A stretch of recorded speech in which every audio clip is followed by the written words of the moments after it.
From making a literal fire hazard to using a warden as your tool, we'll show you 21 Minecraft ways to get revenge on your friends or enemies. Let's start off with a bang! Setting up TNT minecarts to detonate instantaneously is indeed a clever and devastating tactic. The ability to stack multiple TNT minecarts on a single rail increases the destructive power, turning a small area into a ticking time bomb. It's a formidable weapon against unsuspecting players and can end many friendships if used too often.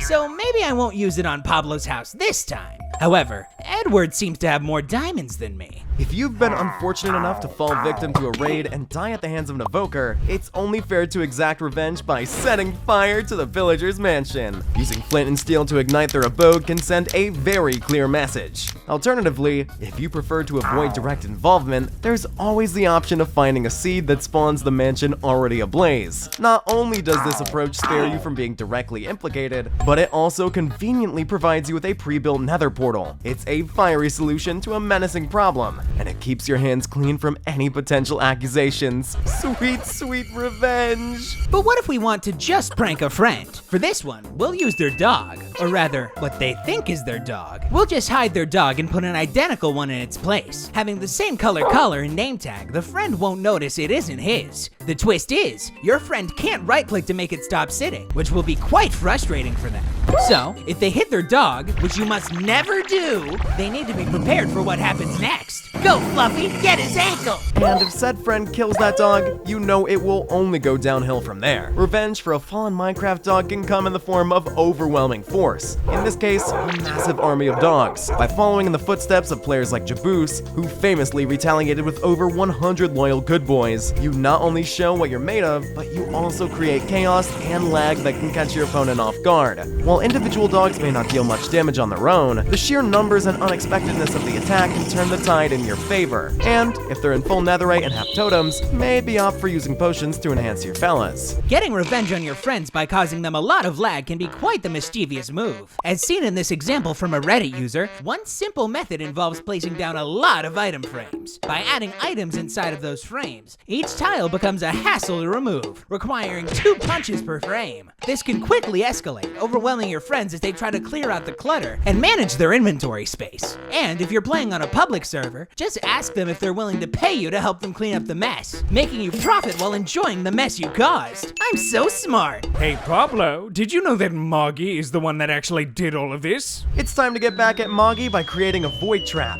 This is a surefire way to immobilize even the most resilient of friends. By meticulously breaking through the bedrock and strategically placing obstacles like buttons or crafting tables along the walls, you ensure that escape becomes literally impossible. Once they've fallen into the trap, there is no way out, especially if you seal the entrance with unbreakable blocks like netherite. Even if they attempt to maneuver with an elytra, the confined space and lack of options will make escape a daunting challenge. That'll teach them not to mess with me. Timing a TNT explosion to go off just as someone else teleports through a nether portal is a devious and effective trap. It's truly a sneaky way to catch your friends off guard. The element of surprise and the suddenness of the explosion make it difficult for the victim to react in time, ensuring maximum chaos and mischief. Just be sure not to forget about the trap and fall for it yourself. Not like it's ever going to happen to me. Wait, I think I dropped a diamond in the nether. Uh-oh. Revenge isn't just limited to your friends in Minecraft. You can also get back at those pesky wardens lurking in the ancient city. With a design like Firebolt 360's, you can summon wardens and guide them into your chosen killing machine using an observer clock beneath a Skull Shrieker. While farming wardens may not offer significant rewards beyond Skull Catalyst for XP banks, the satisfaction of getting back at them for all the lost loot in the ancient city is well worth it. So sit back, relax, and enjoy watching the wardens meet their demise. Serves you right after all those deaths. And we can even use those exact wardens as a tool to get revenge. By using wardens to help you in your quest for vengeance, you can catch your friends off guard and make them regret their actions. Splash the wardens with invisibility potions to cloak their presence, then unleash them on your unsuspecting friends. With limited visibility and the sudden appearance of hostile mobs, your friends will find themselves in a dire situation.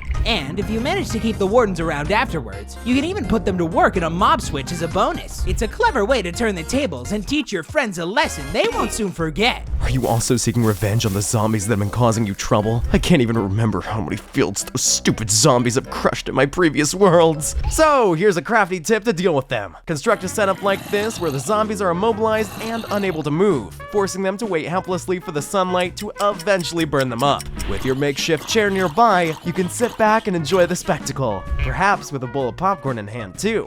Burn, baby, burn! Pufferfish. They might not seem like the most dangerous mob in Minecraft on their own, but when deployed strategically in large numbers, they become a formidable threat. By gathering a full inventory of pufferfish and setting them up beneath a trapdoor, you can create a deadly trap for unsuspecting friends. Pair this with a dispensing system triggered by redstone to release splash potions of harming and poison, and you have a recipe for a devastating surprise attack. If they're going to hurt you, they should expect to face the consequences in return. It is super frustrating when a friend betrays your trust after you help them so much. So if you're seeking revenge on them, why not employ a tactic inspired by the Greeks, the Trojan horse? First, lure your friend to a specific spot under the guise of offering assistance. You can do this by tossing a useful item from above, and then, when they're standing in the designated spot, drop an anvil on them immediately to deliver a crushing blow. Not only do you reclaim the diamond block you initially gave them, but you also get the satisfaction of seeing justice served.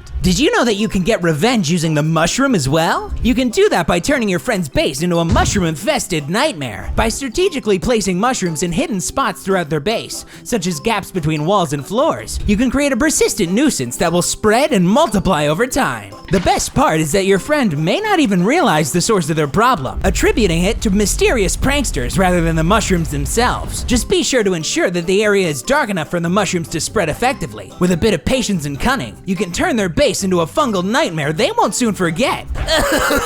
Wait, I forgot. I'm allergic to mushrooms. Now let's get revenge on all of the friends that didn't fill the holes made by the creeper exploding. I understand that it happens from time to time to even the best of us, but if you don't fix your mishap, be prepared for the worst. By removing the blocks underneath the surface and covering them up with topsoil, you create a trap that spawns mobs when unsuspecting players walk over it. This surprise will surely startle anyone tasked with cleaning up the mess, driving home the lesson about the consequences of neglecting creeper holes. This is surely going to teach them to not leave creeper holes unattended. Crafting firework rockets with firework stars instead of gunpowder is indeed a sneaky way to catch your friend off guard when they try to escape using an elytra. Since the visual difference between the two types of rockets is minimal, your friend might not notice the deadly mistake until it's too late. The powerful liftoff from the firework star rockets can inflict significant damage, potentially leading to their demise if they're not careful. That's what you get for trying to steal my diamonds. Using a fishing rod to reel your friends up into the sky and then letting them fall to their demise is certainly a creative and unexpected way to take revenge. It adds an element of surprise and requires good aim and timing to execute successfully. Plus, it's a fun and playful way to incorporate fishing into the game of who can make the better prank. Just be sure not to fall for this yourself. Pablo went AFK for a brief moment, so here's a playful trick. Quickly stack up scaffolding as high as you like. The higher the better. Attach a fishing rod to the scaffolding, climb up, and then right-click. This will reel them up the tower. If you manage to get to the very top, you can elevate them to a considerable height. Wait for them to return from their AFK session, then simply remove the bottom block and enjoy the moment. Slowing down your friend's farm rates without directly tampering with the farm itself is a crafty strategy indeed. By cluttering the surrounding area with a substantial amount of bamboo, you can trigger numerous updates on random ticks when your friend loads the area. This influx of updates can cause lag and slow down the growth rates of crops like wheat, affecting their profits heavily.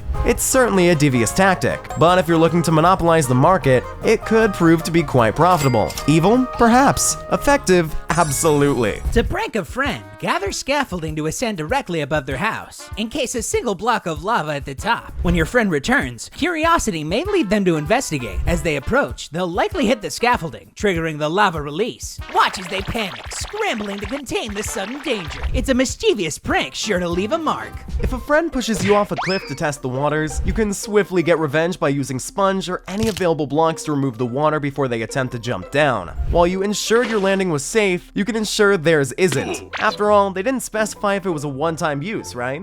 You've done your part, and now they won't be able to do theirs. That's what they deserve for pushing you off of the edge. Now it's time for a diabolical setup. Using a bubble elevator to lure your friend into a false sense of security, and then springing a trap with lava at the top is a clever and mischievous way to catch them off guard. By strategically placing scaffolding to disrupt the flow of water, you can create a deadly scenario where they're propelled into the lava without any chance of escape. It's a cruel prank, but for those seeking revenge or just a good laugh, it's sure to leave a lasting impression on your friend. And if you want more pranks and ways to get revenge, like this video and click the one on the screen.